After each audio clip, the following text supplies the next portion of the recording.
Hey y'all, Scott here. Quick, what's the first thing you think of when you think mysterious?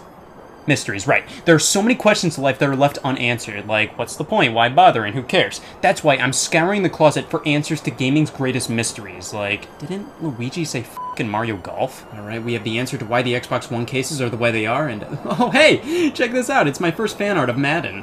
Okay, and, oh.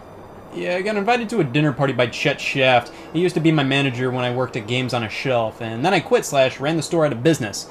I think I put this with all the other letters I don't want to deal with. You have been cordially invited to a dinner party celebrating us all making it this far in life. I knew living would get me somewhere someday. I mean, me and Chet aren't friends, we're more so he fucking hates me friends. But this dinner party seems to be an apology for lashing out at me. You think you know how to run a business? I know a guy with a NASA shirt, okay? I earned this job! I miss the lack of trauma. I should probably stop by for just a bit. Now, under normal circumstances, that means no stupid Nintendo game talk. I'm gonna be a little too busy at the dinner party. But, I thought ahead. I pre-recorded myself talking about gaming mysteries. Hey all, Scott here. Oh god, I sound like that? As a player of all things video games, I think it's fair to say I deserve answers. Mysteries are what keeps humanity at the edge of their seats. It's absolutely terrifying knowing you don't know something. Is the Loch Ness Monster real or was it just a fist? But with video games, these things can be so complex and have such lengthy histories to them that either some things are just left unexplained or theories and urban legends arise. These mysteries can range from, can you jump the flagpole in Super Mario Bros. To, is Luigi fucking dead? One of the most notorious urban legends in video games was with Super Mario 64 and Luigi in that game, and it wasn't whether he said f*** or not because this isn't Mario Golf. He wasn't even there. See, up until Mario 64, we've had a pretty good ratio of games with Luigi to games without Luigi. He was playable in all the mainline Marios prior to 64. And then priorities shifted and Luigi wasn't playable. He didn't appear in the game whatsoever, not even mentioned. So of course speculation started to get a little wild, and I still have my picket sign from the protests. Why wasn't Luigi in Mario 64? Was he just that well hidden in the game? Well, ever since the game launched, many fans noticed this sign in the courtyard of Peach's castle. Now, under normal circumstances, it's gibberish, but when we slide the Virgin Gogs on, we can make out that it potentially says L is real 2401. Now, what does that mean? No sex for me, thanks. Many took this as a hint, proof that Luigi was real alright and he was in Mario 64 after all. So let's dissect this phrase. L is real 2401. Well, Luigi is real, and the only thing in Mario 64 with a number that high would be the number of coins in the entire game. After all, you get a star for collecting 100 coins in each level. That lends credibility to the fact there could be a reward for collecting every single coin in the whole game, and that reward would be related to the letter L. Problem is, there isn't 2,401 coins in Mario 64, so that's a problem. And as a bonus, collecting them all doesn't do anything. However, we can look into this even harder. L is real 2401 may just correlate to Paper Mario's release on the Nintendo 64. Luigi was real in that game, I saw him. And 2401 was the release date in North America. Kinda. So he didn't release on February 4th, 2001, it released on February 5th, 2001. Well, if this theory holds any truth, then Nintendo knew what the general release date of Paper Mario was gonna be back when Super Mario 64 released. That terrifies me. Why were they planning that far ahead? What were their goals? So why is L real 2401? I have no idea, and frankly, this blank is so blurry that you can come up with various other phrases it may look like. It's one of those things where since a lot of people were told it reads L is real 2401, that's what a lot of people see.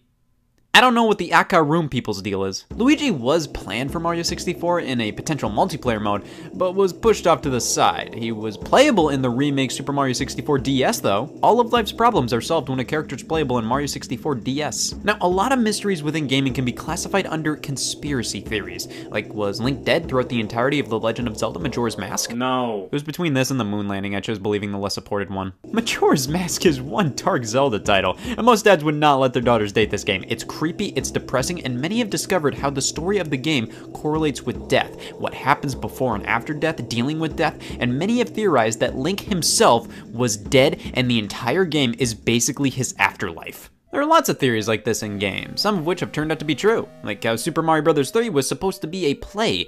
You see how it opens up with a curtain rising, various platforms cast a shadow and have bolts on them like they were constructed as part of a set. Whenever a level ends, it's almost as if Mario was running off stage. This was a fan theory for the longest time until it was actually confirmed by Shigeru Miyamoto. Now, if this was an actual play, I could sit down and watch. Who wrote this? Oh, hey y'all, Scott Wozniak. dinner partier here. Jeb, vegan. Terry Lesler, veganer. Officer Steelwool, justice supporter. Rex Mohs, school dance chaperone and historian. Wendy's employee.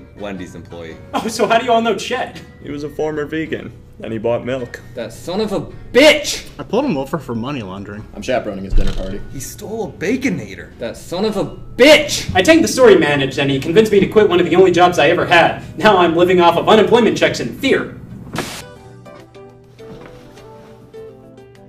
Hi, Chet Shaft, former Games on a Shelf manager, current doer of all things nothing.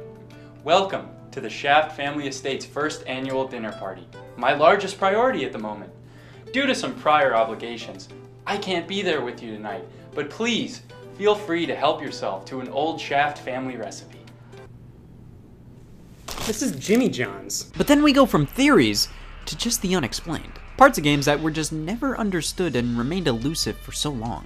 In Goldeneye 007, on the very first level, players noticed a building in the distance. You can just barely see it, and rumors floated around about being able to grab a boat and make your way over there, potentially getting some rewards. But no, this area is more or less placed there for show. While the developer's original intent was exactly what fans speculated, it was scrapped and just kept there as a scene setter. If that island didn't exist, the immersion would crumble. Everybody has their happy place. They wouldn't make the t-shirts if that wasn't the case, and mine is Shiverburn Galaxy and Super Mario Galaxy 2. Such a fun level. There's fire and ice. Can't ask for much more than this. Sometimes I like to hit up to go into first-person view and look up at the mountains.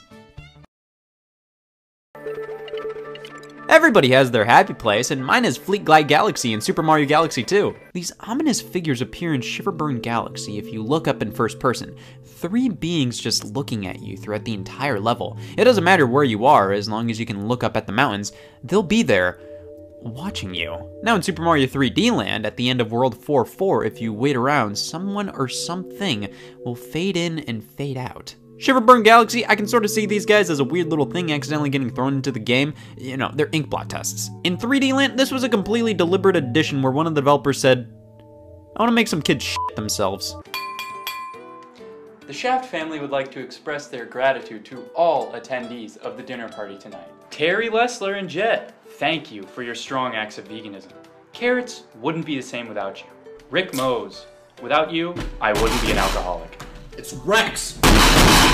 Officer Steel Wool, thank you for your years of service. Wendy's employee, thank you for your years of service. And Scott, without you, I wouldn't have lost my job at Games on a Shelf. Thank you, everybody.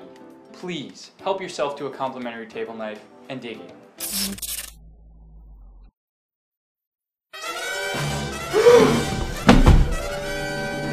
He's dead! Alright, listen guys, I'm not one to leave the party early, but when people start getting murdered, that's where I draw the line. Yeah, somebody's been murdered.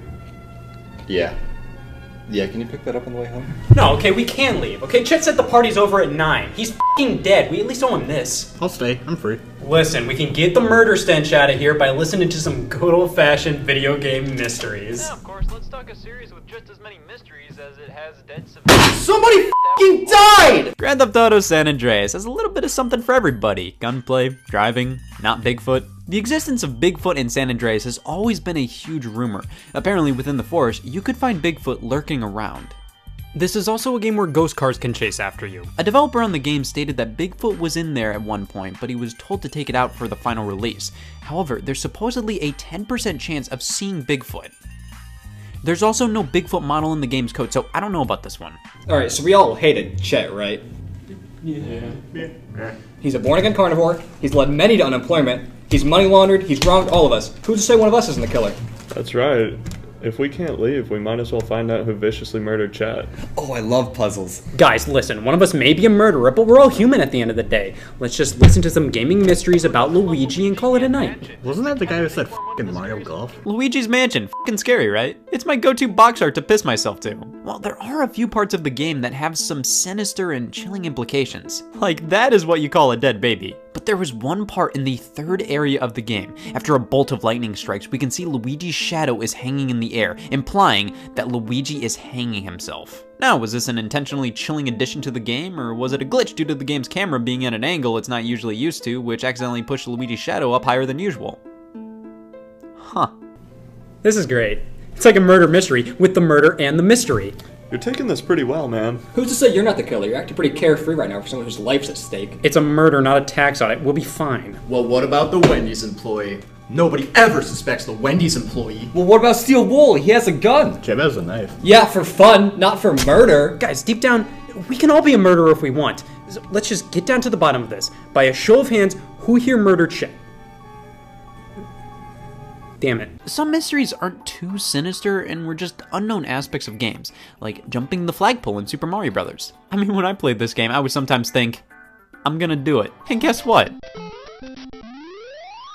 I've never been able to live that down. This game is engineered to make it hard to jump over the flagpole. I mean, it makes sense. What does anybody gain from that? Now, a famous level where you can do that is 3-3. With these platforms, it's more than possible to waste an afternoon. But the one people were always wondering about was World 1-1, the very first level. Is it possible? Yes, it is. F you, Nintendo. It's all due to a glitch here. We gotta stand on this block here and wait for the Koopa Troopa to fall down the hole. Jumping up here at the right moment will hit him. And then he'll come back and we have to follow him to the end of the level while grabbing a mushroom. Then we jump at the right moment to jump off of him to get over the flagpole. There are lots of glitches that have their own mystery behind them, like with Pokemon Red and Blue with the Pokemon Missingno, which stands for missing number. It's a glitch where the game basically has no idea what Pokemon should appear, but it's kind of taken on a life of its own. People refer to Missingno as if it's an actual Pokemon when it's just a jumble of code. Super Smash Bros. Melee's Daisy trophy has a third eye on the back of her head. I mean, I wasn't expecting that, but I'm not surprised. Listen, maybe the murderer isn't one of us. Maybe the murderer's hiding somewhere in the building. We should split up into groups. That way, we can't all get murdered. I like it. Feeling lucky tonight. Okay, so if any of you die, you have to tell me, okay? Wait, look! It looks like whoever the killer is had hair. Well, good, that narrowed it down a bit. Final Fantasy VII features the death of Aerith. However, many rumors floated around about being able to stop that from happening and keep her in your party. You cannot. A lot of these mysteries are formed by what fans want to see, or what the game says and just never elaborates on. Street Fighter 2, Ryu says the infamous phrase, "You must defeat Shenlong to stand a chance." Now, I'm sure the localization team at the time said, "Oh yeah, people will like this. It really makes Ryu seem determined to win." When in reality, everybody said, "Who the fuck is Shenlong?" It was a mistranslation of Ryu stating, "If you cannot overcome the Shoryuken, you cannot win." There was a lot of mystery surrounding who Shenlong was for the longest time, with the magazine EGM just refusing to put out the flames. They were well known for their April Fool's hoaxes, and one of them happened to be details on how to find Shenlong and some background to the character. Capcom themselves have joked about the character, fake announcing him for Street Fighter 4, and similarly, the original Mortal Kombat featured some extra code, Ermacs, and many thought Ermac was a secret character. They added him eventually. Alrighty, so now that we're all alone, we're all friends here. Who the fuck are you? We're just gonna cut to the chase. Were you the murderer? The only thing I kill is not abstinence.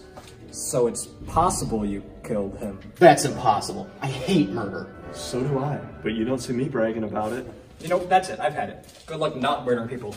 Murderers.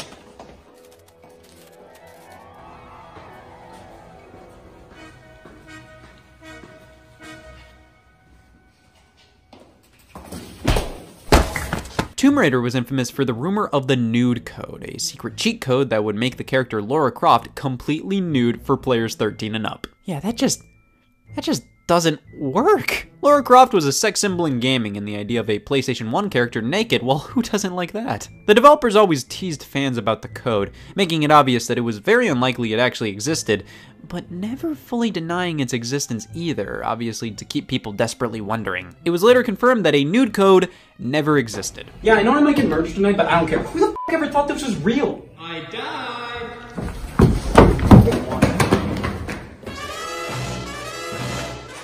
Bone cancer. The murderer not only killed Chet, but peer pressured Jeb into death. He was like that when I got here. Sonic CD features There's a sound test option after inputting a code. When we're at the sound test, we can listen to all the sounds and music in the game, and if we select these specific options and hit start, I just wanted to listen to music. This screen is infamous and incredibly bizarre. We have 24 Sonics with a human face. Somebody wanted this. Now, of course, with the mustache, it's obvious this is supposed to be Sonic fused with Mario. The Japanese text translates to "Fun is Infinite, Sega Enterprises, image by Majin." Now, Majin apparently means the devil. I knew something was up with this game. In actuality, Majin refers to Masato Nishimura, as Majin was his childhood nickname, so it's fine. The screen is fine. I mean, it's not like the screen is gonna kill me at a dinner party or anything, so it's fine. It's a common saying. The Legend of Zelda: A Link to the Past's biggest mystery for many people was the existence of the Chris Houlihan room, a room named after the winner of a Nintendo Power contest. You can get to it in a few different ways, and it's just filled with rupees. Yeah, that's cool or whatever. I want to see him in Smash Brothers as much as the next guy, but what about a secret that's not only in a Zelda game, but numerous other Nintendo games as well? Totaka's Song is a little ditty normally hidden in games composed by Kazumi Totaka. Luigi's Mansion, Mario Paint, Link's Awakening, Yoshi's Story, Mario Land 2, it's hidden in so many games. But there are a few games Totaka has worked on where it still hasn't been found. Many have thought the sound of the tennis ball hitting the racket in Wii Sports was Totaka's Song. If you play each hit together, it may sound like it, but that may be due to your brain telling you to think it's playing Totaka's Song. Weirdly enough, a game he straight up directed Wii Music apparently doesn't have Totaka's Song in there at all. I mean, it may be hiding in there, but I think we know everything Wii Music ever had to say. It has nothing to hide. Pretty cool, right?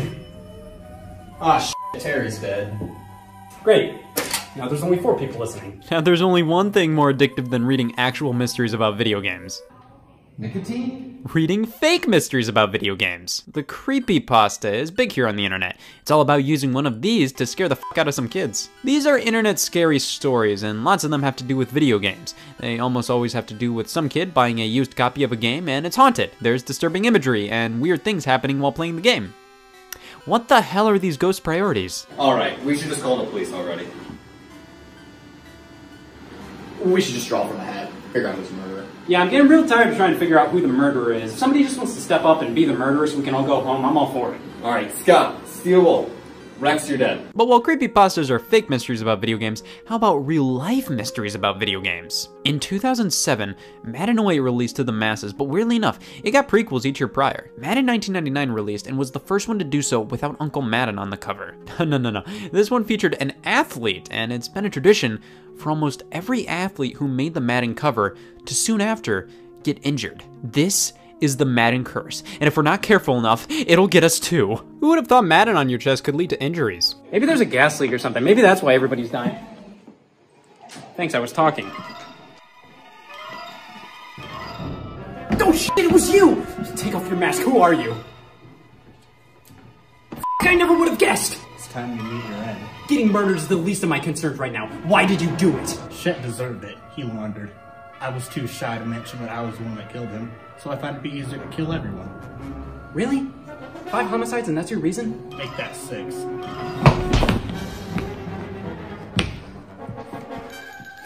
You ever hear of the Madden Curse? Oh, my foot! I did it. I solved the mystery. I have seen a lot of murders in my day, and all 6 of them were today. The guys are all getting treated for murder at the hospital. They should all be fine. I'm pretty happy nothing happened to me, though. I have jury duty tomorrow, which means I can't die. If I don't show up, I'll go to prison.